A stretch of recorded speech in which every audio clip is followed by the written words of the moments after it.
Hey fellow YouTubers, welcome back to Land of the Wombats. It's Chris here again, and hope you're all having a nice week and that. Behind me is $300, that's Australian dollars, of fertilizers. That's a lot of money. This will probably fertilize the vegetables for about probably 2 months. It's probably enough for 2 months, and also including the roses too. So we grow a lot of cut flowers just for our own purposes, just because we like it. What you see here is a good mix of minerals for this particular environment. Now we're in a forested environment, and that means we're going to have acidic soils. Now you might have sandy soils, so you'll need something completely different. But if you have like a acidic sort of clay loam soils, and most people have loam rather than clay, you'll probably need all this sort of stuff, okay, if you want to grow. Now, for 15 years, we have brought in all of the outputs of a cafe in Melbourne, and this is coffee grounds, and it's actually really nice stuff.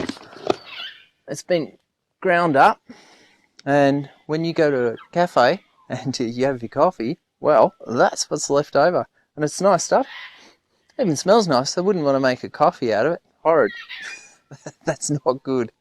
But yeah, that's actually really good for as a soil amendment. But if you've got acidic soils and you put coffee grounds in, it's just going to make them even more acidic. Now, in order for the plants to get access to the minerals in these coffee grounds, you really need calcium. So up here we've got 3 sorts of calcium, and I try to bring in the 3 sorts just to give a wider variety of minerals to the plants. This first lot, that's almost pure calcium. That's calcium carbonate. That is garden lime, they call it, and that is probably the best lot of the stuff. And if you just put, say, this and the coffee grounds in, plants are going to grow pretty well. They'll grow very well. We've got clay loamy soils, so we do have a lot of magnesium in the soil, but it doesn't hurt every now and then bringing some dolomite in as well too. And this is probably a 50-50 mix of this stuff and calcium with magnesium. Okay, so it's got magnesium in it, which is pretty good. Magnesium will tighten your soil.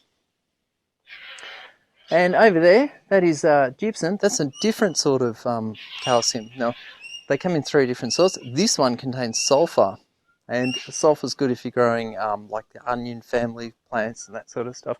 But it's actually also good because it will break up clay. And we've got under all of here is really heavy clay soils, but for the top, I don't know, metre or so, it's actually quite good loam. Going along, we also have the sea salt. Now that's for the plants in the greenhouse, and it's to give them a boost. And it's got a whole lot of trace minerals in it, stuff that they might not be able to get. And if I could put that everywhere, it'd be fantastic. But that's expensive. That 4 litres concentrate, that'd probably cost you about 43 bucks.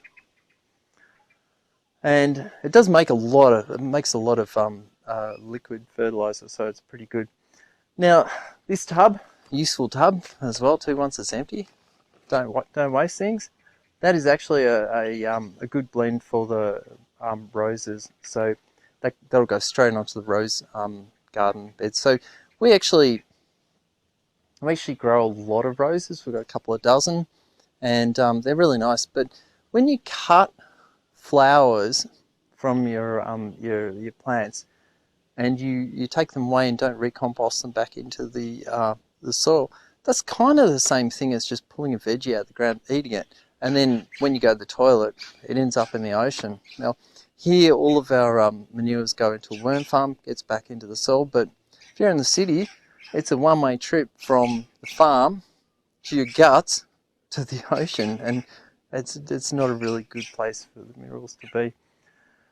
One of the most expensive ones of the lot is this blood and bone. Now it's a 20 kilo bag, and you might go, oh, it's a 20 kilo bag, it's no big deal. It actually contains a lot of phosphates and nitrogen, and that bag is $65. Now, in Australia, like all of the soils in Australia are really old and worn out, they're all deficient in phosphorus. I mean, it's just, we don't have enough in the country yet. You know, to put minerals into the ocean is like a really bad thing. So in order to get phosphorus back into the soil, so you can either use like a rock phosphate, or you can get this stuff. And you know, I can buy that at the local nursery, so it's quite affordable. But it's still not cheap. If you're growing veggies, you probably do need to improve your phosphorus. It's pretty much common. It's in short supply right across the planet. You know, probably a good idea to get some blood and bone. But you know, I can't talk about your area. I only know mine. Here, if we don't add phosphorus to the soil, the fruit and the veggies, they just don't grow as well. So you really need to improve that particular mineral. So that's it. This top light, they'll last us about 2 months. And this, as I said again, that's $300, not cheap. This down below, that's about 2 weeks supply from the cafe in Melbourne. So that's quite affordable. It's actually a really good, it's a good mineral additive. But you really do need, if you're going to bring this stuff in, you really need these calcium. Otherwise you'll throw your soils completely out of whack and things just won't grow. Anyway, I thought you might be interested in having a look at what it takes to do organic gardening. Some people say, oh, you know, just bring in mulches, just bring in compost. Like, you know, where those mulches and composts are sourced are probably minerally deficient as well.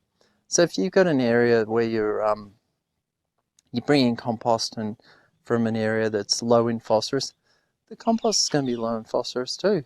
It just won't be in there. So you really do need to go straight to the source, get the minerals, bang them in the ground if you really want your plants to grow really well. And the other important thing about it, costs a lot of money to look this cheap. Yeah, that's a lot of money. So, but if you want the healthiest veggies and fruit that you can grow, that's what it costs. If there was a cheaper way to do it, I'd do it. And anyway, hope you enjoyed it, and I'll see you next week. Thanks very much for watching.